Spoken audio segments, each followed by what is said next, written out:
देव दीपावली शिव महापुराण की कथा सुन रही, बड़े भाव से सुनना। 12 ज्योतिर्लिंग का दर्शन करते हो तो शिव धाम मिलता है, कैलाश मिलता है।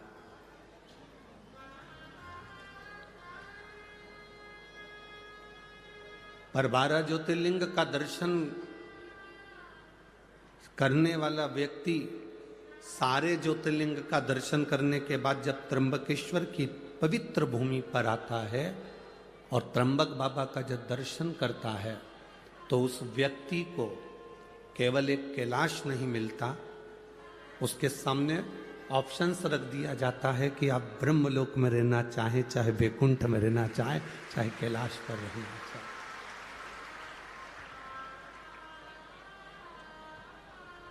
यह आपकी मर्जी है, यह आपके ऊपर निर्भर करता है कि आपको कहां रहना।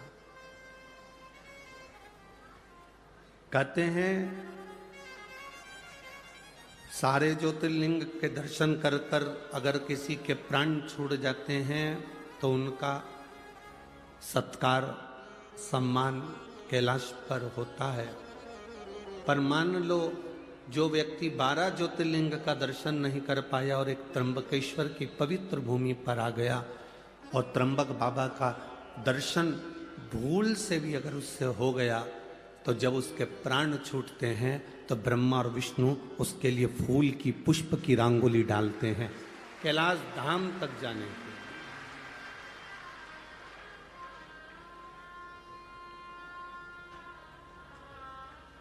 जो नहीं पहचाना उसके लिए हम नहीं कह सकते, पर जो पहचान गया कि त्र्यंबक है क्या, त्र्यंबकेश्वर महादेव का मतलब क्या है, शिवलिंग का सार तत्व क्या,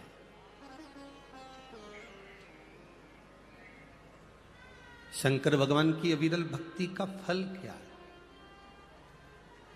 जो नहीं जाना वो अनजाना, जो जान गया वो ज्ञान।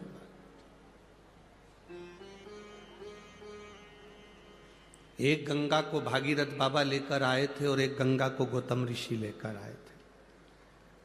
एक गंगा भगवान शंकर की जटा से निकली, कलकल कर कर उत्तर में बह गई, और एक गंगा गौतम बाबा के कहने पर शंकर भगवान की जटा से निकली और दक्षिण का कल्याण कर कर बह गई।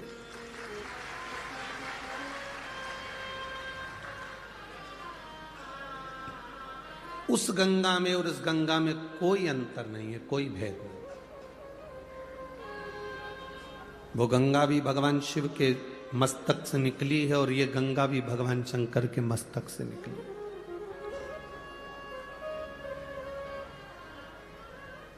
पर कई लोगों की बुद्धि में ये भरा हुआ होता है, दूर के ढोल सुहावने लगते हैं, दूर के ढोल सुहावने लगते हैं। और शिव महापुराण की कथा तो एक बात हमेशा कहती आई है, आपके नजदीक में जो शंकर का शिवालय है, आपके नजदीक में जो शंकर का मंदिर है, शिवालय है, शिवलिंग है, आपके जीवन में अगर दुख है, कष्ट है, तकलीफ है, तो पहले अपने घर के नजदीक में जो शिवालय है, शंकर का मंदिर है, पहले जल वहां चढ़ाओ, पहले जल वहां चढ़ाइए। आप में से जितनी माताएं बैठी हैं ना, आप सबके घर में विक्स, बाम, आयोडेक्स, बुखार की छोटी मोटी गोली, पेट दुखे तो इनो का पाउच, अगर एसिडिटी हो रही हो तो पुदीना की गोली, सर्दी हो रही हो तो थोड़ी वो सिनारिस्ट की गोली। बोलो सबके घर में है कि नहीं? अरे बोलो, जम के बोलो जरा, है ना? पर यदि उस गोली से, उस दवाई से काम नहीं होता तो तुम क्या डायरेक्ट अपने बच्चों को दिखाने या डायरेक्ट अपने पति को या आपको दिखाने के लिए नासिका जाते हो? आते हो क्या? नहीं। पहले कहाँ जाते हो? अपने गांव में, अपने नगर में, अपने शहर में, अपने क्षेत्र में, अपने घर के पास, अपने घर के नजदीक में जो भी डॉक्टर रहता हो, भले वो छोटा डॉक्टर हो बड़ा डॉक्टर हो, छोटी सी मेडिकल हो, बड़ी मेडिकल हो, छोटा सा दवाखाना हो, बड़ा दवाखाना हो, तुम जिस गांव में रहते हो, तुम्हारे को अगर तकलीफ होती है तो सबसे पहले प्राथमिक उपचार के लिए नजदीक के दवाखाने जाते हो। बोलो सही है कि गलत है? जब नजदीक के दवाखाने में काम नहीं होता, वहां से पट्टा पट्टी बांध दी जाती है और दवाई गोली दे के बोतल लगाकर तुमको बड़े दवाखाना भेज दिया जाता। समझ रहे हो ना सब? अरे बोलो तो, आ रही है ना समझ में? पहले घर में तुमने बाम लगाया, विक्स लगाया, आइडेक्स लगाया, दवाई ले ली, घर में घर का उपचार नहीं हुआ, तब प्राथमिक उपचार के लिए अपने नजदीक में गए, नजदीक के स्वास्थ्य केंद्र पर गए। जब नजदीक के स्वास्थ्य केंद्र में तुमको देखा करा, पट्टा पट्टी बांध के दवाई मवाई देकर तुम्हें बड़े स्वास्थ्य केंद्र भेज दिया, बड़े हॉस्पिटल भेज दिया। बड़े हॉस्पिटल कब गए हो? बाद में।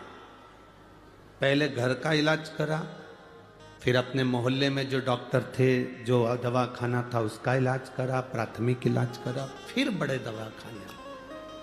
उसी तरह जब हमारी जिंदगी में थोड़ा सा भी दुख आए, किसी के पास मत जाओ, सबसे पहले अपने घर में जो कंकर शंकर रखा है, अपने घर में जो रुद्राक्ष रखा है, अपने घर में जो शिवलिंग रखा है, उसकी पूजन करो, उसकी आराधना करो। इसके बाद भी अगर दुख ना कट रहा हो तो प्राथमिक केंद्र पर, मतलब अपने घर के नजदीक में जो शिवालय है, वहां एक लोटा जल चढ़ाना प्रारंभ करो।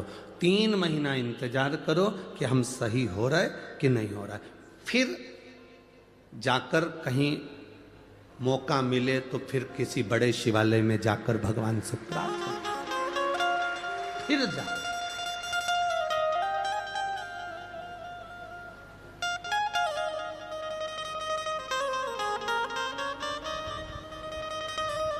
भ्रम में नहीं पड़ना। कोई तुमसे कह दे वहां चले जाओ, वहां से भभूति मिल रही है, वह भभूति तुम्हें ठीक कर देगी। कोई तुमसे कह दे वहां चले जाओ, वहां से नारियल मिल रहा है, नारियल तुम्हें ठीक कर देगा। कोई तुमसे कहे कि वहां चले जाओ, वहां से एक बेल मिलेगी, गले में बांध लेना, तुम ठीक हो जाओगे। कोई तुमसे कहे तुम वहां चले जाओ, वहां जाकर तुम ठीक हो जाओगे। ना ना,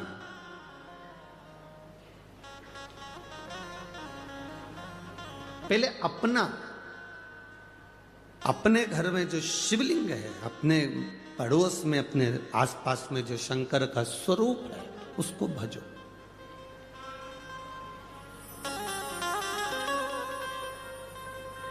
हम शिव महापुराण की कथा में एक बात कहते आए हैं, आज फिर कर रहे हैं। आपको भीड़ बढ़ाने जाने की जरूरत नहीं है। कथा करवाने वाले टेंट लगा लगा के कल भी बहुत टेंट लगाया, आज भी बढ़ाएंगे। टेंट लगा के परेशान हो जाते हैं आप लोग, इतनी संख्या में आ जाते हो कि टेंट वाला पहले ही हाथ ऊंचा कर देता है, हमारे पास बिल्कुल नहीं है, हमारे पास है ही नहीं। हमारा तो निवेदन है, पहले आप घर में टीवी पर जब कथा है आसन लगाकर सुनो, दिल से बाबा से प्रार्थना करो। जिस दिन बाबा आपकी झोली में खुशियां भर दे, उस दिन शिव महापुराण की कथा में जाकर बैठ जाओ। कथा का स्तर। एक पत्र आया है,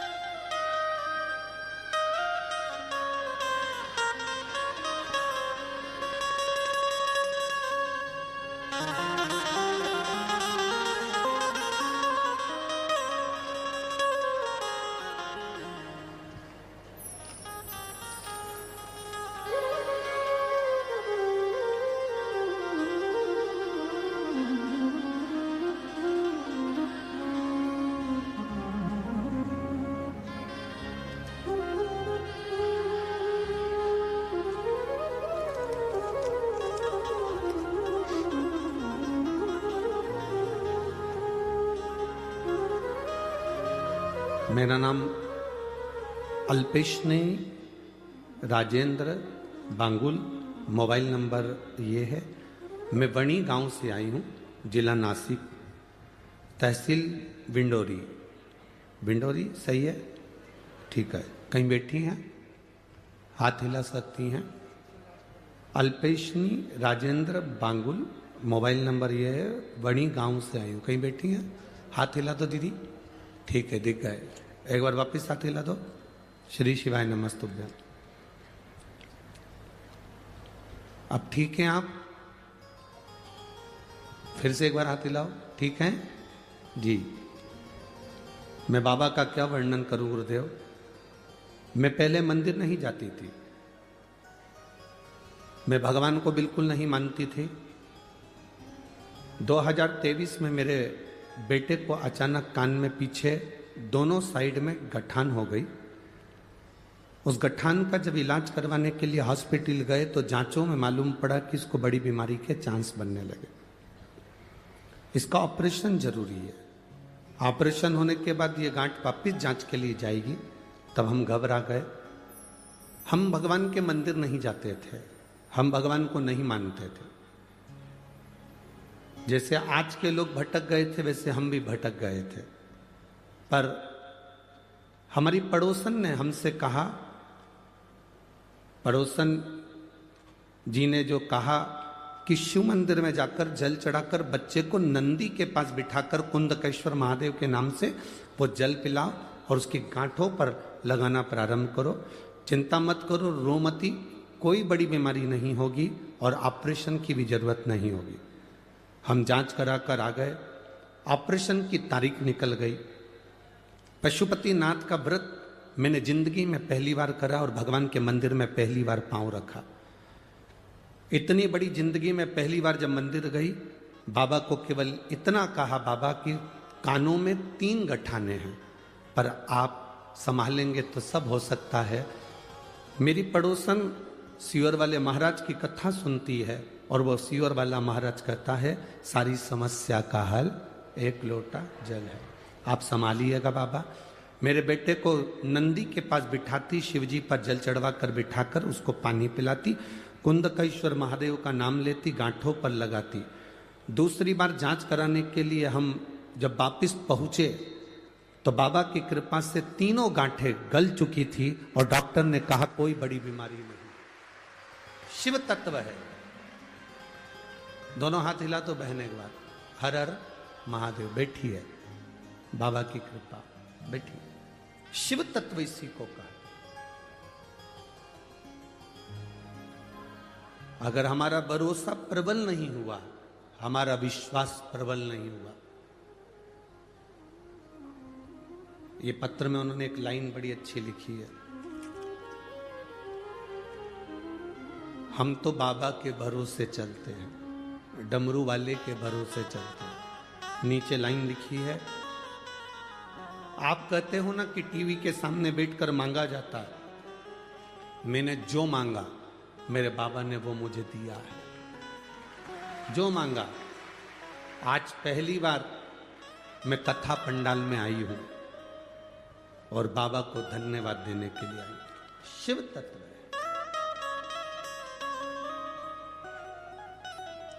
आप जिस भरोसे में रहें, विश्वास को दृढ़ी बनाकर आप भगवान शंकर के मंदिर जाएं, अपने नजदीक में जाएं। कहीं भटकना नहीं। कोई कहे कि वहां ये चमत्कार हो रहा है, वहां चल चलो, वहां पर ये हो रहा है, वहां चल चलो, वहां ये हो रहा है, वहां चल चलो। तुम एक ही बात कहना, वहां जाऊंगी तब चमत्कार का दर्शन करूंगी, उससे अच्छा है मेरा भोलेनाथ चाहेगा तो घर में बिठाकर मुझे दर्शन करा। भटकना नहीं, भ्रमित मत होना, भरमाना नहीं। कई लोग कह देते हैं कि हम त्र्यंबकेश्वर को नहीं जानते, कोई कहता है हम शिवलिंग को नहीं जानते, कोई कहता है कि त्र्यंबक है क्या, कोई कहता है किस स्वरूप में पूजा जाता है, कोई कहे, उसको कहो।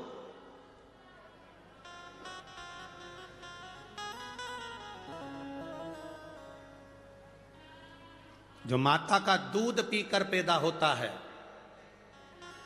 जो माता का दूध पीकर बड़ा होता है, वो कभी महादेव पर उंगली नहीं उठाता। जो बोतल का दूध पीकर पैदा होता है वो महादेव पर उंगली उठाता है।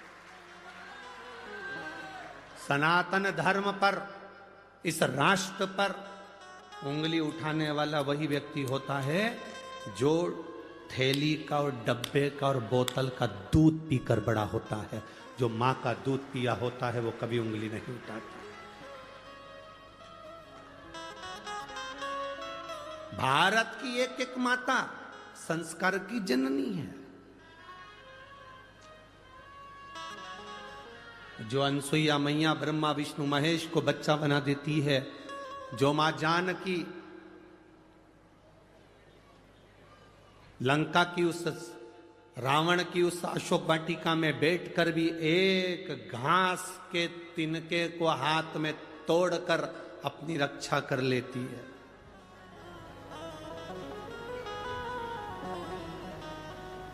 अरे दुनिया के लोग हंसते हैं, कहते हैं एक छोटा सा घास का तिनका और रावण उससे डर गया। रावण छोटा सा घास का तिनका। जब रावण आता था तो सीता उस रावण के सामने वो घास का तिनका हाथ में रखकर बैठ जाती थी और रावण उस घास के तिनके से डरता था। घास के तिनके से रावण डरता था। ऐसा क्या था घास के तिनके में? घास के तिनके में ऐसा क्या था? सीता मैया पृथ्वी से जन्म लिए, मां जानकी भूमि से पैदा हुई है और घास भी जम के बोलो जरा, भूमि से पैदा हुआ।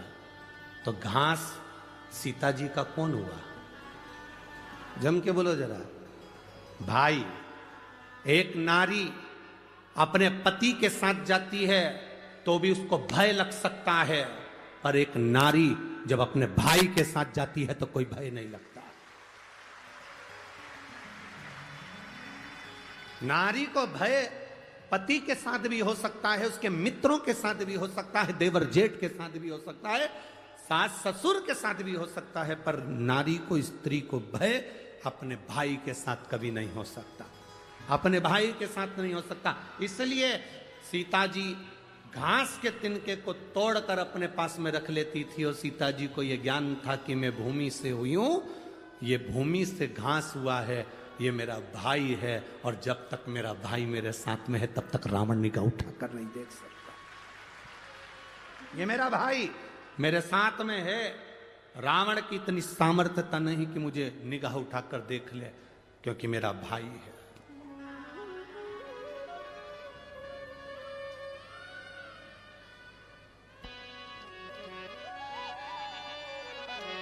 महाराष्ट्र की इस पवित्र भूमि पर, महाराष्ट्र की इस पवित्र धरा पर छत्रपति शिवाजी महाराज की ये पावन धरा, बाला साहेब ठाकरे जी की यह पवित्र भूमि, जिस पर विधर्मी केवल बाला साहब ठाकरे एक बार निकल कर चले जाते थे तो विधर्मियों ने अपने अपने कमरे छोड़कर बाहर भग जाते थे। आज उस भूमि पर जरा विचार करिए, हम असुरक्षित कैसे नजर आए।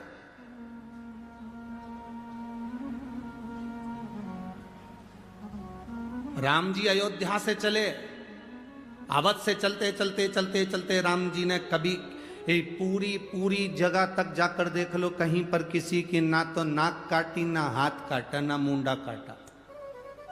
यहां आकर मेरे राम जी ने शोपनाखा की नाक काटकर कहा कि तेरा मन भगवत भजन में नहीं लग रहा और तू कहीं ना कहीं विधर्म की ओर आगे बढ़ रही है, और तेरा अंत होगा तब पूरा अधर्मियों का अंत हो जाएगा।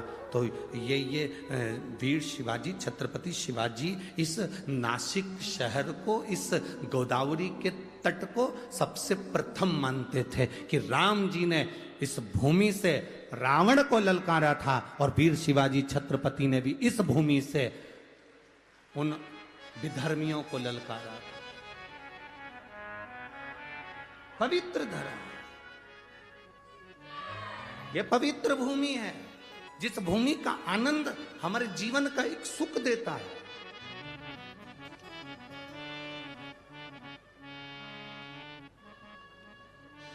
दुनिया के लोग कहते हैं तुमसे कि अगरबत्ती मत लगाओ मंदिर में, बास होगा। दुनिया के लोग बाद में कहेंगे कि दिया मत लगाओ, दिक्कत होगी।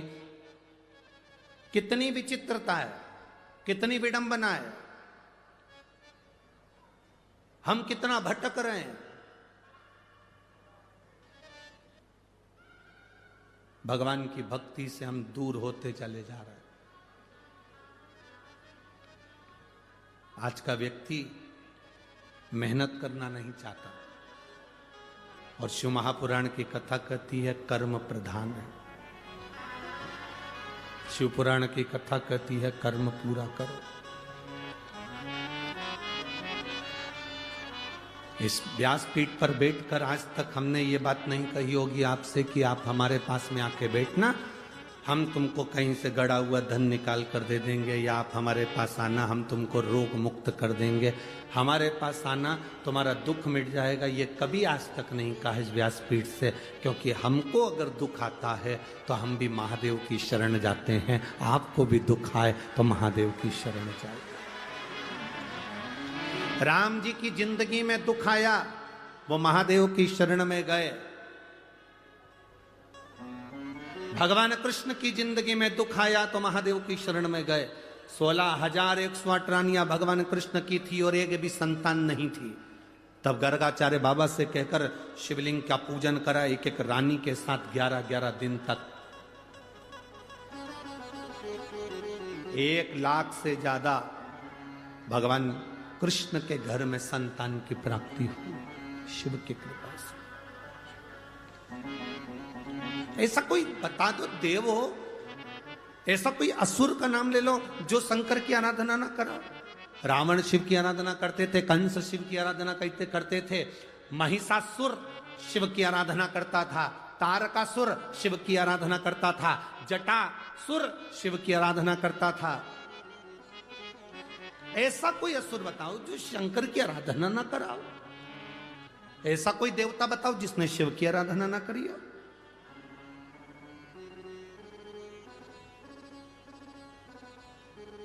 तुम सोमवार का व्रत करो ना करो, तुम मंगलवार का व्रत करो ना, तुम जिस व्रत को कर रहे हो, अगर लक्ष्मी जी की पूजन कर रहे हो, शुक्रवार का व्रत कर रहे हो, तुम कृष्ण भगवान की पूजन कर रहे हो, तुम राम भगवान की पूजन कर रहे हो, तुम देवी जी की पूजन कर रहे हो, तुम दत्त की पूजन कर रहे हो, तुम हरिविठ्ठल की पूजन कर रहे हो, तुम पांडुरंगा की पूजन कर रहे हो, तुम गोदावरी की पूजन कर रहे हो, तुम गंगा की पूजन कर रहे हो, तुम गौमाता की पूजन कर रहे हो, तुम वृक्ष लता पत्र की पूजन कर रहे हो, तुम संसार में किसी की भी पूजन करो, पूजन का फल जब दिया जाता है तो उस लिस्ट को, उस फाइल को पहले देवाधिदेव महादेव के पास भेजा जाता है, और महादेव उस फाइल को स्वीकृति देते हैं, तब उस फल को दिया जाता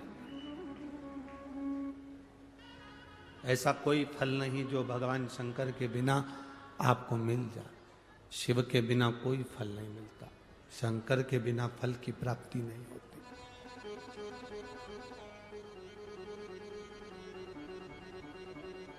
एक लड़के ने अपनी मां से कहा, मां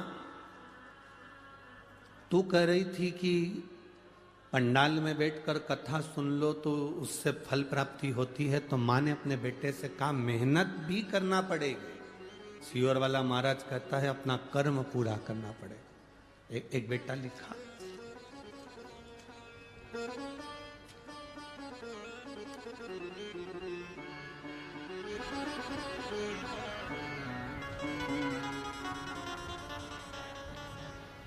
मेरा नाम श्रीमती संगीता सतीश भावसार है, मैं जेल रोड नासिक की रहने वाली हूँ।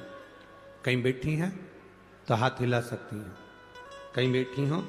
मेरा नाम श्रीमती संगीता सतीश भावसार है, मैं जेल रोड नासिक की रहने वाली हूँ। मेरी बेटी कुमारी सिद्धि सतीश भावसार, कहीं बैठी हैं? अगर कहीं बैठी हो तो हाथ, आप ही हैं? दोनों हाथ हिला दो एक बार। मेरी बेटी कुमारी सिद्धि सतीश भावसर बहुत दिनों से सीए की पढ़ाई कर रही है और एग्जाम दे रही, पर उसका एग्जाम क्लियर नहीं हो रहा। कभी 5 मार्क्स से, कभी 6 नंबर से वो रह जाती थी। मैंने अपनी बेटी से कहा, शंकर जी के मंदिर जाया करो, 1 लोटा जल चढ़ाया करो। बेटी से मैंने कहा, अब की बार तेरा एग्जाम आ रहा है और नवंबर ये मालेगांव में तो तेरा एग्जाम आ रहा है और मालेगांव की 7 दिन की कथा हो रही है। पंडाल में बैठकर तू मेहनत कर और मेहनत कर कर एक बार शिव पुराण की कथा सुन, भगवान देता जरूर है। पशुपतिनाथ का व्रत किया। गुरुदेव, जो बेटी इतने सालों से सीए क्लियर नहीं कर पाई, चार्टर्ड अकाउंटेंट नहीं बन पाई, मालेगांव की कथा सुनी और केवल 10 दिन निकले थे और बाबा की कृपा से उसका जो रिजल्ट आया उसमें वो उत्तीर्ण हो गई। मैं बाबा को यहाँ नमन कर रहा हूँ। बधाई आपको। एक बार हाथ हिला दीजिए। हर हर महादेव। साधुवाद, बधाई बहुत। बैठिए। शिव तत्व इसी को कहते हैं।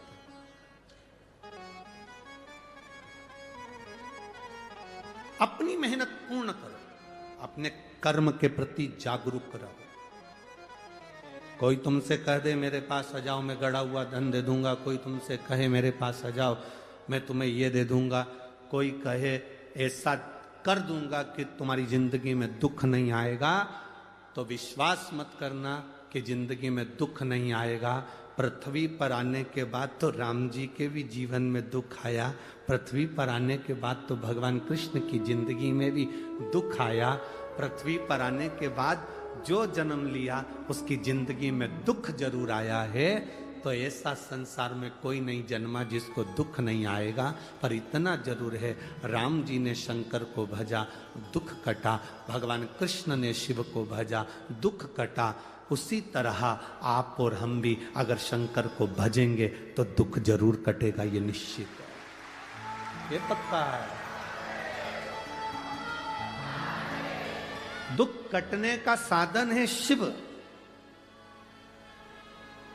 दुख कटने का साधन है भगवान शंकर की अविरल भक्ति। ओ भोला सब दुख काटो।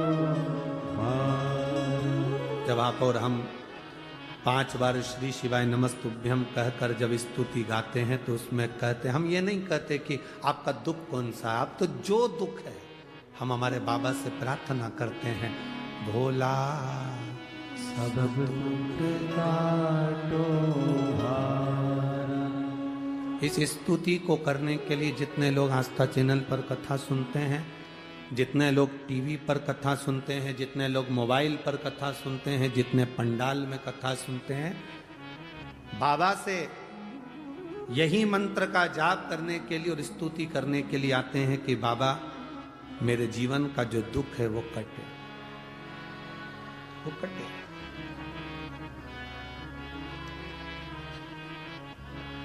और तू है तो कटे। कोई असुर, कोई गंधर्व, कोई देवता,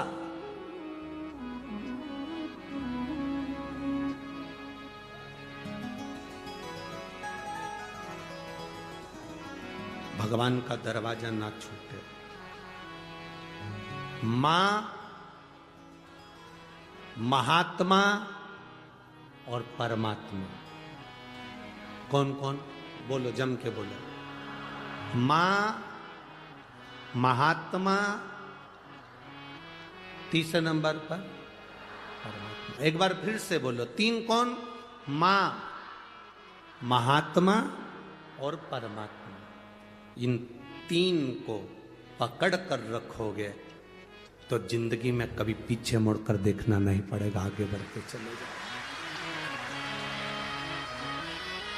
जो अपनी माँ का आदर करना छोड़ देता है, अपनी माँ का सम्मान करना छोड़ देता है, अपनी माँ का हाथ पकड़ना छोड़ देता है, अपनी माँ का चरण पकड़ना छोड़ देता है, वो बहुत लंबा नहीं चल पाता। माँ, महात्मा और परमात्मा, दूसरे नंबर पर है महात्मा, संत, साधु, गुरुजन। संत साधु गुरुजन किसको कहा? कोई कपड़े पहन लिया, जटा बढ़ा ली, खूब तिलक छापा कर लिया, खूब सारी माला पहन ली, तो उससे कोई संत या साधु नहीं बन जाता। संत साधु का सबसे बड़ा लक्षण है, संत साधु का सबसे बड़ा गुण है, जो उसके पास जाता है उसके जैसा नर्म बन जाता है और भगवान की भक्ति में डूब जाता है। संत साधु के पास गए और प्रॉपर्टी की बात कर रहे हो, संत साधु के पास गए और जमीन जायदाद की बात कर रहे हो, संत साधु के पास गए और तुम अन्य अन्य बातों को कर रहे हो, तो उसमें सुख का अनुभव नहीं है।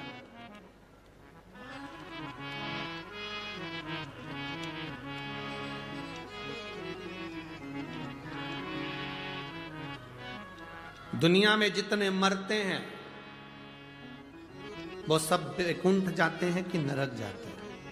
अरे बोलो, जम के बोलो, अरे बोलो तो जम के। कोई तुम्हारा पैसा खाकर मर गया, कोई तुम्हारा 5-10 लाख रुपए प्लाट का लेके मर गया, कोई तुम्हारी जमीन का टुकड़ा लेकर मर गया, कोई तुम्हें दुख देकर मर गया, तो वो वैकुंठ जाएगा कि नरक जाएगा? हैं? नरक जाएगा, ये तुम कह रहे हो। पर उसके मरने के बाद उसके परिवार वाले जब वो पत्रिका छपवाते हैं, कार्ड, उस कार्ड में उसका जो नाम लिखा रहता है उसमें तो लिखा रहता है स्वर्गवासी। उस कार्ड में कहीं लिखा है नरकवासी।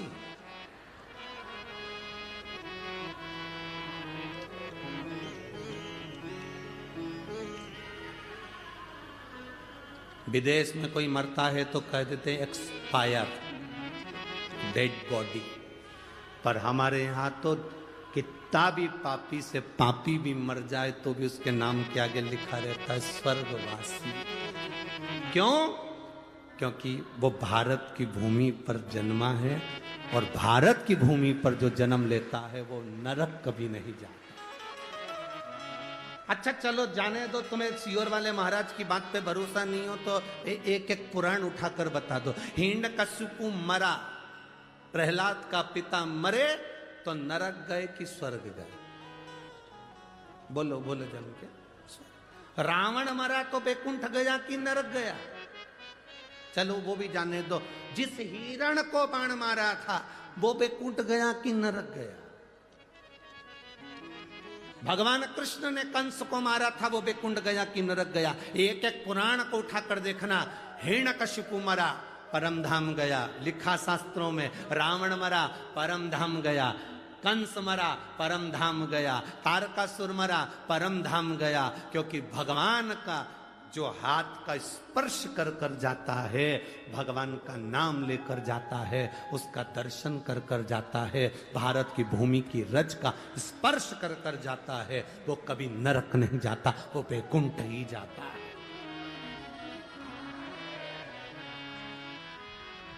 कितनों के घर जाकर देख लेना, जिन जिन के घर में कोई बुजुर्ग मर गए हो उनका फोटो लगा होगा, उस फोटो के नीचे लिखा होगा स्वर्गीय। अब उसके नाम के आगे कभी नहीं लिखा नरकीय, उसमें लिखा स्वर्गीय।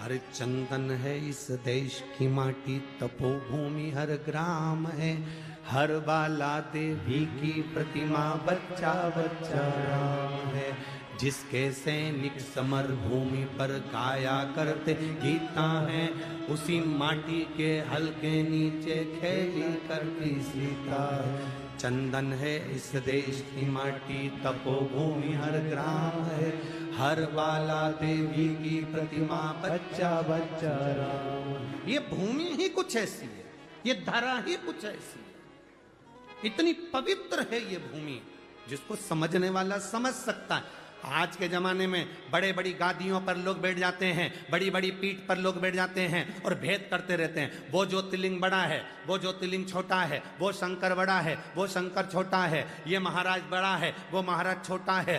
12 ज्योतिर्लिंग में कभी ये मत कहना कि वो ज्योतिर्लिंग बड़ा, कि वो ज्योतिर्लिंग बड़ा।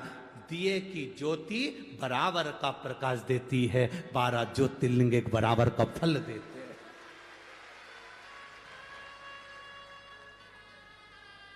हम भेद कर रहे हैं, हमारी बुद्धि भेद कर रही है। मां दूसरे नंबर पर, जम के बोलो जरा, महात्मा।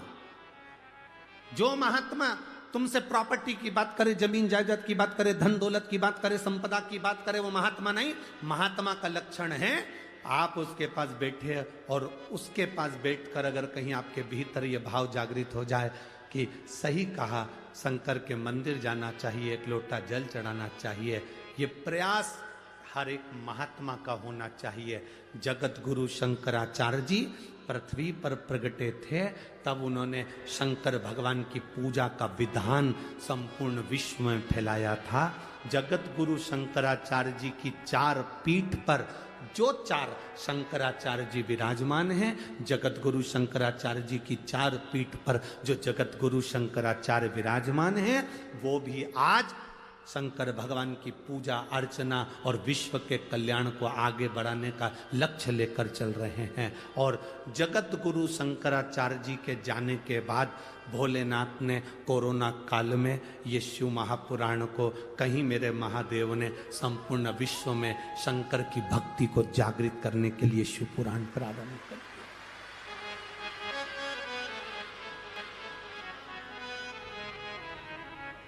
हमको इतनी प्रसन्नता हुई, किसी ने एक पत्र ला कर दिया।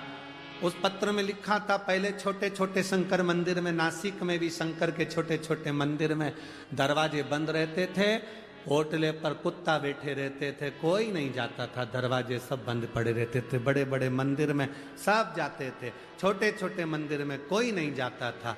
हम धन्यवाद देते हैं, आपने एकांतेश्वर महादेव का वर्णन किया, तो लोग अब छोटे छोटे मंदिर में भी जाकर पूजन और आराधना कर रहे हैं।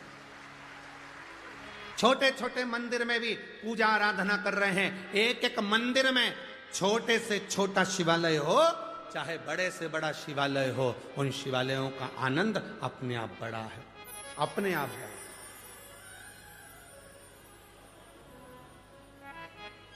शिव भक्ति की जागरूकता है।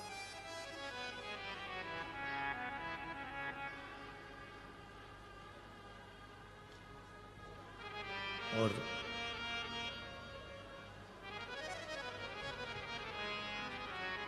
अपने देश को, किसी भी देश को जब नष्ट करना होता है तो सबसे पहले उसकी संस्कृति को नष्ट किया जाता है।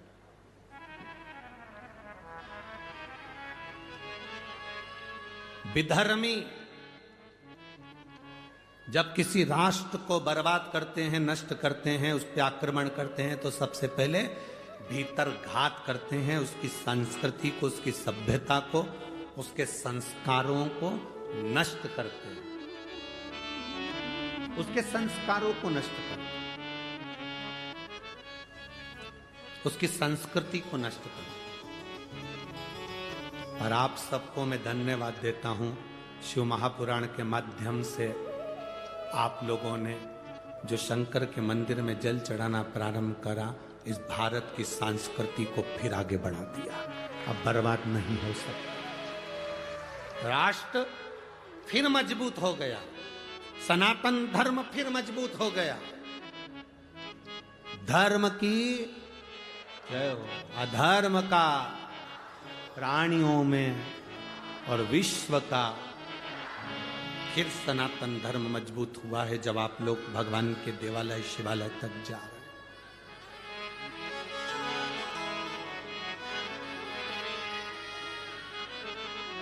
दुनिया में जितनी कथाएं होती हैं उसमें बूढ़ी बूढ़ी माताएं ज्यादा जाती हैं, पर शिव महापुराण की कथा केवल एक ऐसी है जिसमें बूढ़ी माताएं तो कम मिलती हैं, पर युवान माताएं, युवान भाई, युवान बहनें ज्यादा रहते हैं। ज्यादा बुजुर्ग माताएं तो बेचारी ग्राउंड के अंदर ही नहीं घुस पाती है, प्रवेश नहीं। गाड़ी बहुत दूर रोक दी जाती है तो अंदर कैसे जाए? बोलो सही है कि गलत है? तो बूढ़ी माताएं तो पहले ही मना कर देती है, बाहर से नहीं चला जाए, घोड़ा दुख है, मैं नहीं चला, मेरे से नहीं चला जाए। तो युवान युवान बहुएं, बेटियां, मेरी माताएं, मेरी जीजियां, मेरे जवान जवान जीजा होन, मेरे बेटे, मेरी बहनें इस कथा में आकर जब बैठती हैं, यहाँ से जो ग्रहण करती हैं वो लेकर जाती हैं और अपने बच्चों को वो संस्कार देती हैं। एक लोटा जल पकड़ा कर मंदिर भेजती है, तो वो गौरव उत्पन्न होता है, वो सुख उत्पन्न होता है, वो आनंद की अनुभूति होती है।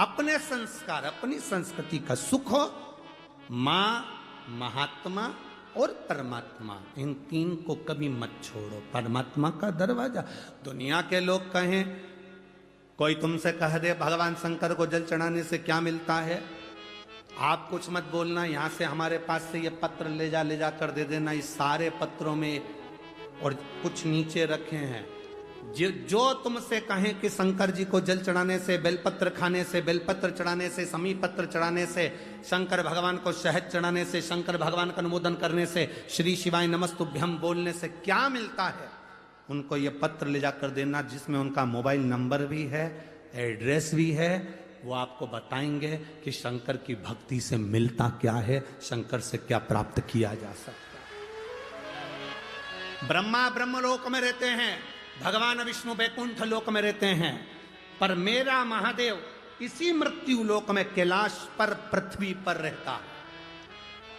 इसी कैलाश पर, पृथ्वी पर रहता, मृत्यु लोक में। आप पुकारोगे वो तुरंत आएगा। जिस दिन आप समझ गए, उस दिन जिंदगी का सुख आपके भीतर होगा।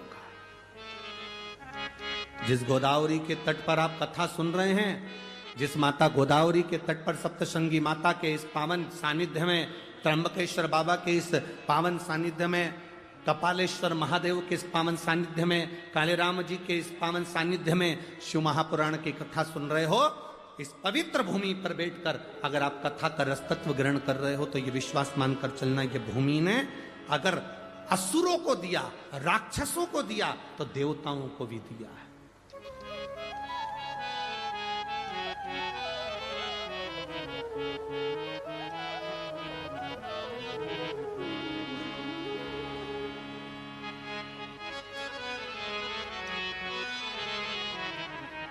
वो प्रदान करता है शिव तत्व।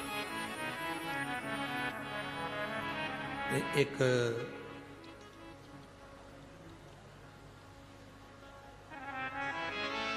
केवल किसी ने एक प्रश्न किया था कि सीहोर, उन्होंने एक प्रश्न लिखकर भेजा था कि ये गौतम ऋषि के आने के बाद गोदावरी मैया का प्रागट्य हुआ।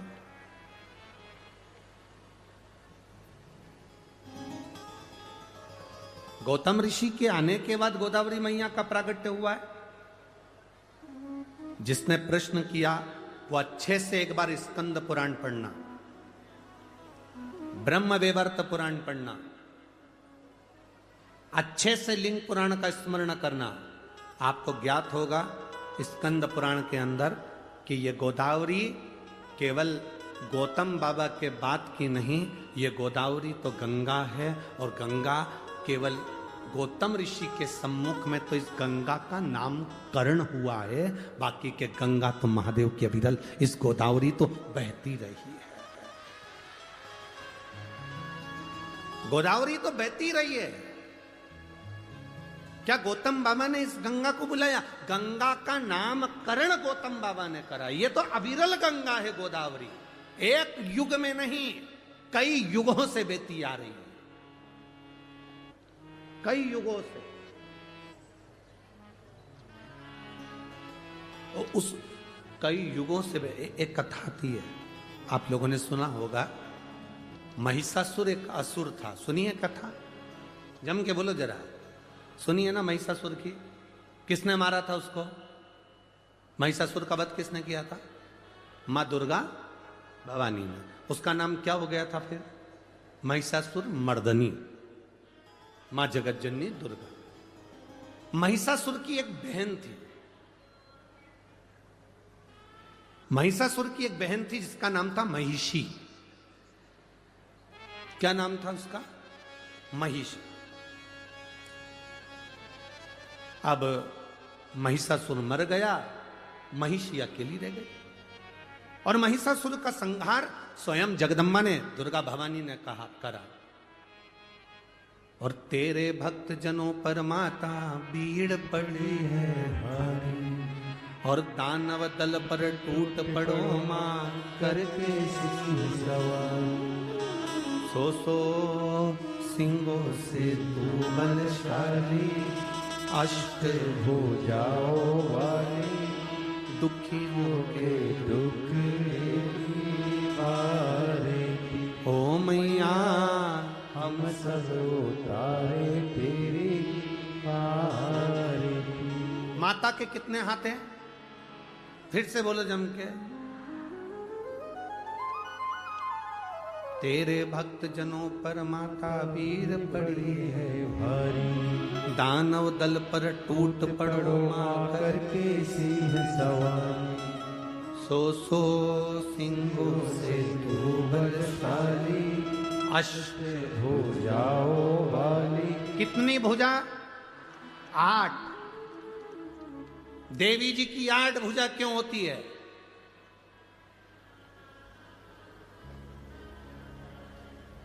भगवान शंकर की 4 भुजा, भगवान नारायण की 4 भुजा, द्वारकाधीश की 4 भुजा, तिरुपति बालाजी की 4 भुजा।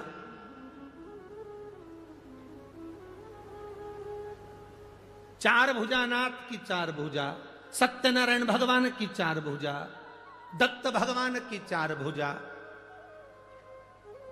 और देवी की 8 भुजा। शंकर भगवान, नारायण भगवान, विष्णु भगवान, इनके 4 हाथ, 4 बेटों को अपनी उंगली पकड़कर चलना सिखाते हैं। 4 बेटे कौन से? ब्राह्मण, क्षत्रिय, वैश्य और शूद्र। ये 4 बेटों को मेरे भगवान ने अपने 4 हाथ से पकड़ कर रखा है। पिता अपने बेटे को एक हाथ से पकड़ता है, पर मां अपने बेटे को एक हाथ से नहीं पकड़ती है, मां अपने बेटे को 2 हाथ से पकड़ती है। इसलिए 4 बेटों को लिए मां ने 8 हाथ लिए। 4 बेटों को संभालने के लिए मां भवानी दुर्गा ने अपने 8 हाथ धारण करे। एक बेटे को 2 हाथ से संभालती है। ब्राह्मण को 2 हाथ से संभाला तो क्षत्रिय को 2 हाथ से संभाला, वैश्य को 2 हाथ से संभाला तो शूद्र को 2 हाथ से संभाला। वो तो भारत का विभाजन करने वाले, सनातन धर्म को तोड़ने वाले ये विधर्मी आज के जमाने में कहते हैं कि ब्राह्मण ऐसा, क्षत्रिय वैसा, वैश्य वैसा, शूद्र वैसा। सब केवल अपनी वोट की राजनीति करने के चक्कर में पूरे भारत के सनातनियों को बांटा जा रहा है। वोट की राजनीति करने के लिए भारत के सनातनियों को बांटे जा रहा है। पर कभी भगवान से जाकर कोई प्रश्न करे, मेरे चतुर्भुज भगवान तुम्हारे 4 हाथ, तिरुपति के बालाजी के 4 हाथ, कवि लक्ष्मी नारायण के 4 हाथ, भगवान विष्णु के 4 हाथ, दत्तात्रेय भगवान के 4 हाथ, मेरे भोलेनाथ के 4 हाथ, कभी उनसे पूछा जाए? क्योंकि पिता एक हाथ पकड़कर अपने बच्चों को चलाते हैं, एक हाथ पकड़कर पिता। और मां का फर्ज है, माता अपने बेटे को दोनों हाथों से उठाती है। मां अपने बेटों को दोनों हाथ, मां अपने बेटे को दोनों हाथ से संभालती है, क्योंकि वो मां है, वो माता।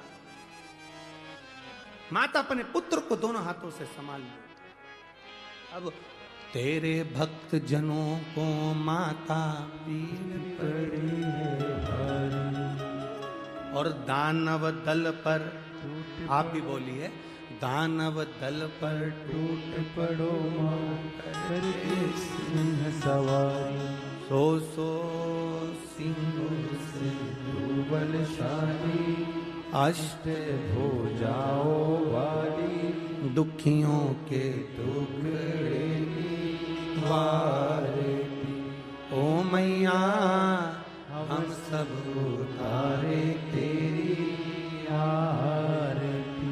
मां महिषासुर को मारने के लिए जब प्रगटी, मां ने जब महिषासुर का संहार करा, हमारे देवता कभी किसी जाति में किसी को नहीं बांटे। अगर जाति में बांटे हुए होते तो मेरे राम शबरी के दरवाजे पर जाकर झूठे बेर ना खाते, भिलनी के हाथ के वो झूठे बेर मेरे राम ना पाते। क्यों आए? अरे भक्तों के घर भी सांवरे जाते रहा करो, दर्शन के नैन बावरे दर्शन दिया करो। कहते हैं प्रेम से प्रभु छिल के भी खाए, कहते हैं प्रेम से प्रभु छिल के भी खाए, शबरी के झूठे बेर भी खाते रहा करो, दर्शन के नैन बावरे दर्शन दिया करो। जब इस पंचवटी में सूपनखा की नाक कट गई थी, लक्ष्मण जी की आंख से आंसू गिरे। इस पंचवटी में नासिक की पवित्र भूमि पर जहां आप लोग बैठकर शिव पुराण की कथा सुन रहे, गोदावरी के तट पर लक्ष्मण जी की आंख से आंसू बह रहे। राम जी ने पूछा, लक्ष्मण आपकी आंख में आंसू? हाँ भैया।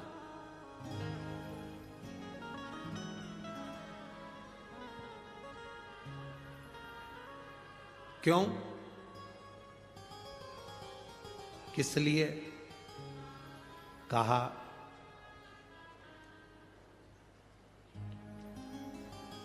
सूपनखा कुरूप हो गई, सुंदरता चली गई क्योंकि उसकी नाक चली गई। कुरूप। राम जी कहते हैं, लक्ष्मण जो नास्तिक होता है, जो भगवान को कभी नहीं भजता, कभी दूसरे के दुख को देखकर दुखी नहीं होता, सुख को देखकर सुखी नहीं होता, जो कभी परमार्थ के लिए नहीं जीता, वो एक दिन मरने से पहले कुरूप हो ही जाता है। भगवत भक्ति उसके अंतर्गत नहीं है, भजन का सुख उसके अंतर्गत नहीं। जैसे महिषासुर मरा, महिषासुर की एक बहन थी महिषी। महिषी, उसको मालूम पड़ा मेरा भाई मर गया। अकेली महिषी ने विचार करा, मैं जाऊं तो जाऊं कहां। सारे तीर्थों में महिषी घूम कर आ गई, मैं कहीं बैठकर तप साधना करूंगी, ब्रह्मा जी से वर पाऊंगी। भगवान नारायण की साधना करी, वर नहीं मिला। शिव की आराधना करी, वर नहीं मिला। ब्रह्मा की आराधना करी, वर नहीं मिला। ये गोमती, ये गोदावरी, ये कोई आज की नहीं, पूर्व की है। महिषी को मालूम पड़ा गंगा के तट पर बैठकर करा गया भजन फल देता है, तो गंगा के घाट पर जाऊं। गंगा के घाट जाने लगी तो बीच में महिषी ने देखा कि इतना सुंदर उपवन वन, इतना सुंदर वन क्षेत्र, इतनी सुंदर जगह देखकर महिषी यहां उतरी, और उतरकर उसने ब्रह्मा जी का तप करना, साधना करना प्रारंभ करी। इस गोदावरी के जल का महत्व इतना है कि गंगा जी के घाट पर कोई तप करे तो 1000 वर्ष तक तप करता है, का फल मिलता है। और गोदावरी के तट पर बैठकर यदि मात्र 24 घंटे भी भगवान का नाम लेकर पुकार ले तो फल प्राप्त हो जाता है। बोल गोदावरी माता की। वो गोदावरी का तट, अब महिषी को नहीं मालूम था, वो तो सुंदर वन, सुंदर उपवन, सुंदर जगह को देखकर, गोदावरी का तट देखकर महिषी उतर गई।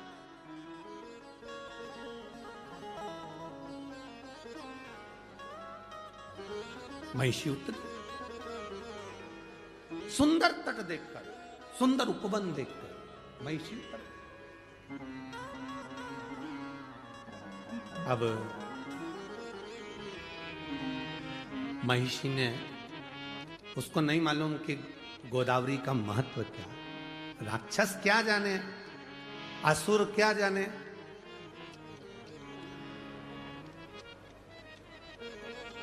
गंगा जी के घाट पर दो तरह के लोग स्नान करने जाते हैं। एक वो स्नान करने गए तो अपने पूर्वजों को पार लगाते हैं, और दूसरे वो स्नान करने के लिए जो जाते हैं उनका सामान चोरने के लिए आते हैं। बोलो सही है कि गलत है? जैसे ही तुमने कपड़े उतार कर सामान रख कर गंगा में लगाई डुबकी,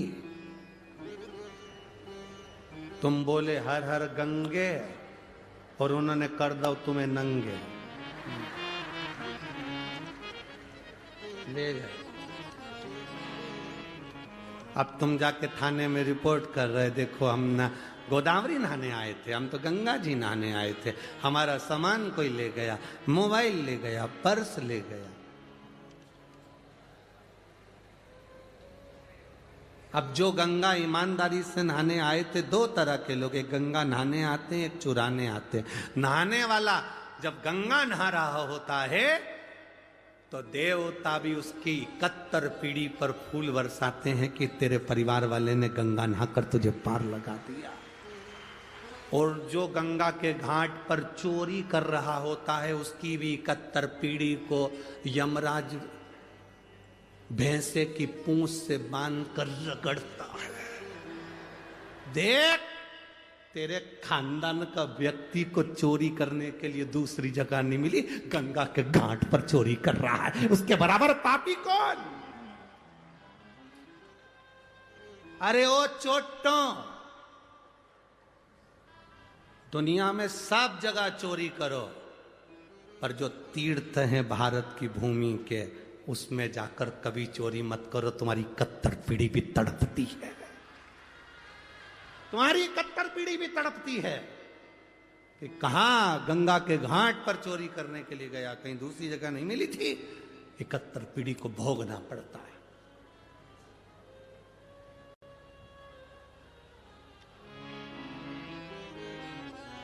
चोटा चोरी कर करके कितना सामान ले जाता है। एक मंगलसूत्र ले गया, चेन ले गया, लाख रुपए का सामान ले गया, तो भी चोटा कभी लखपति करोड़पति नहीं बना। आज तक के चोटा की चोटा ही है।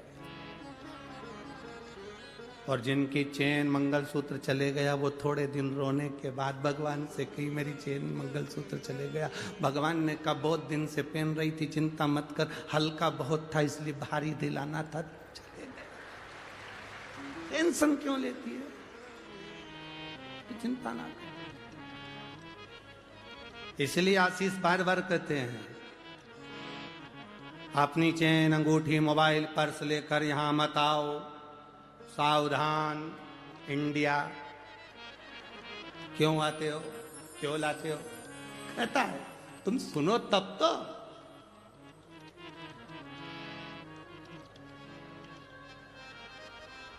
अब महिषी ने सोचा कि मैं कहां जाऊं, उतर गई इस सुंदर उपवन में, सुंदर पंचवटी में उतर गई। गोदावरी के तट पर उतरी। उसको नहीं मालूम कि मां गोदावरी की कृपा कितनी है, मां गोदावरी का करुणा कितनी है। जिसने शास्त्र नहीं पढ़ा, जिसने वेद नहीं पढ़ा, जिसने शास्त्रों का अध्ययन नहीं करा, वो कह सकता है कि शिवलिंग में क्या है, वो कह सकता है कि त्र्यंबक में क्या है, वो कह सकता है कि शंकर होते क्या है, वो कह सकता है गोदावरी का मतलब क्या है, वो कह सकता है सप्तशृंगी माता का मतलब क्या है। जिसने वेद शास्त्र पुराण पढ़े होते हैं वो समझता है कि गोदावरी के तट का महत्व क्या है, कपालेश्वर का महत्व क्या है, राम जी के नाम का महत्व क्या है, त्र्यंबक के नाम का महत्व क्या है। वो जानता है कि शिव महापुराण का महत्व क्या है। महिषी नहीं जानती थी कि मतलब क्या। वो तो बैठ गए। अब उसने सोचा मुझे स्नान करना है, स्नान करूं तो कहां करूं। पहली बार महिषासुर की बहन महिषी गई, उपवन में बैठकर इस पंचवटी में गोदावरी का स्नान करी तो बड़ी सुंदर सी हो गई, सुंदर सी बनकर। अब महिषी का मतलब जानते हो ना तुम? अरे बोलो तो जम के, महिषी मतलब, अरे बोलो तो। महिष का मतलब क्या होता है? भैंसा। और महिषी का मतलब भैंस। अब भैंस ने सोचा कि मैं आई और नहाते से सुंदर हो गई, तो भैंस कैसी हुई होगी? अब भैंस कैसी होगी? कहा गोदावरी के जल में शंकर की जटा से सप्तधारा जो गोदावरी निकली है, उसकी धारा में वो सुख है कि कोई पापी से पापी जीव भी उसमें कूद कर स्नान कर लेता है निष्कपट भाव से, तो वो मनुष्य की देह धारण कर लेता है। वो गोदावरी कूदी, महिषी सुंदर स्त्री का रूप ले ली, बैठ गई। उसको स्मरण नहीं आ रहा क्या मैं भैंस से स्त्री बन सकती हूं। कई लोग ऐसे हैं जो भैंस से स्त्री बन गए, पर कई ऐसे हैं, नहीं बोलू,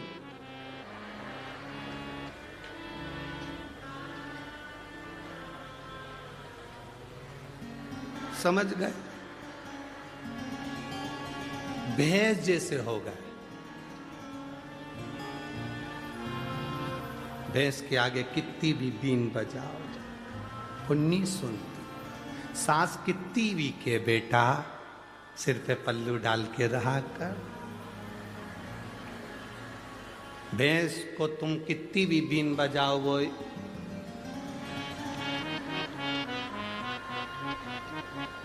तो कोई ऐसे हैं जो भैंस से स्त्री बन जाते हैं और कोई ऐसे हैं। हम नहीं बोलेंगे देखो हमको 4 दिन और रहना है, 3 दिन और रहना है, काय को आफत बोल ले, या नासिक वालों से आफत बोल ले के कहा जाए। तो कोई वो भैंस से स्त्री बन जाए और कोई स्त्री से भी भैंस बन जाए, तो बात नहीं है। कितना के उनसे, ए बेटा ऐसा कर ले,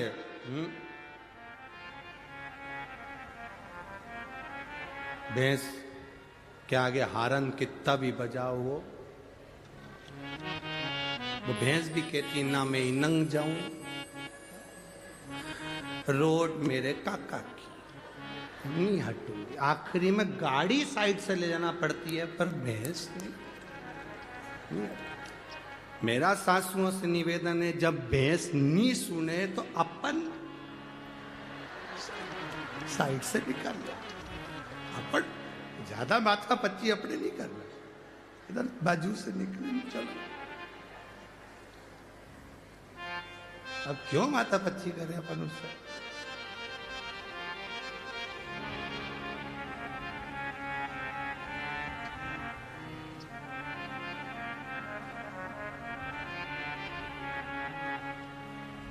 देवा ओ महादेवा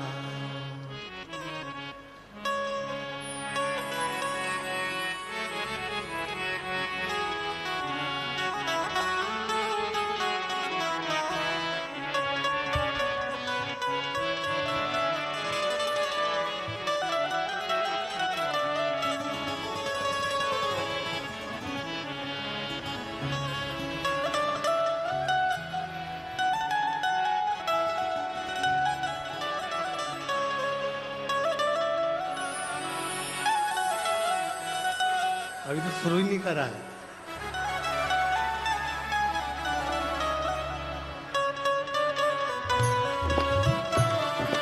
शंभो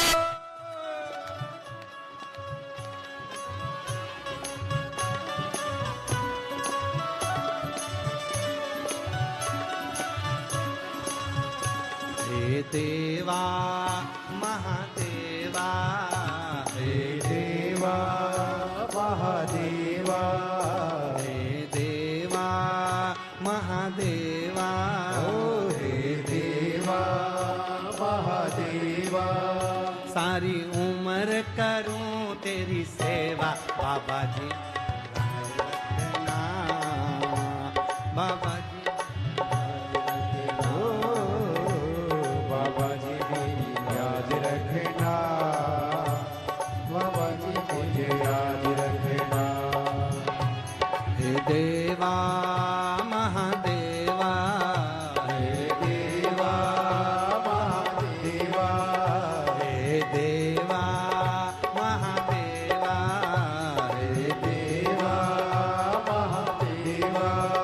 सारी उम्र करूं तेरी सेवा बाबा जी मेरी लाज रखना, भोले जी मेरी लाज रखना।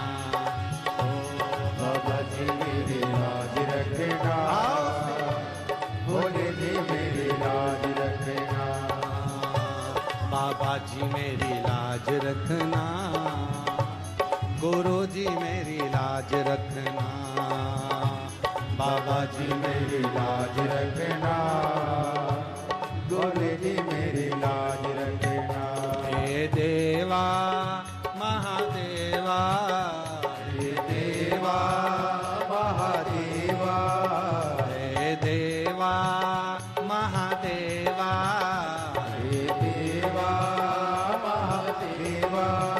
सारी उम्र करूं तेरी सेवा बाबा जी मेरी लाज रखना, बाबा जी मेरी लाज रखना, बाबा जी मेरी लाज रखना, बाबा जी मेरी लाज रखना। जय हो।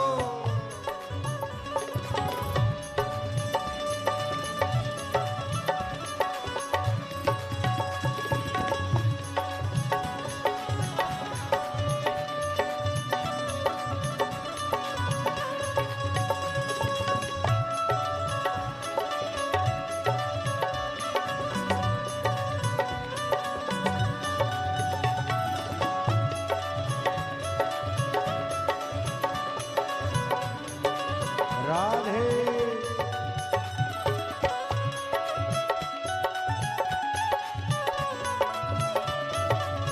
हरि बोल।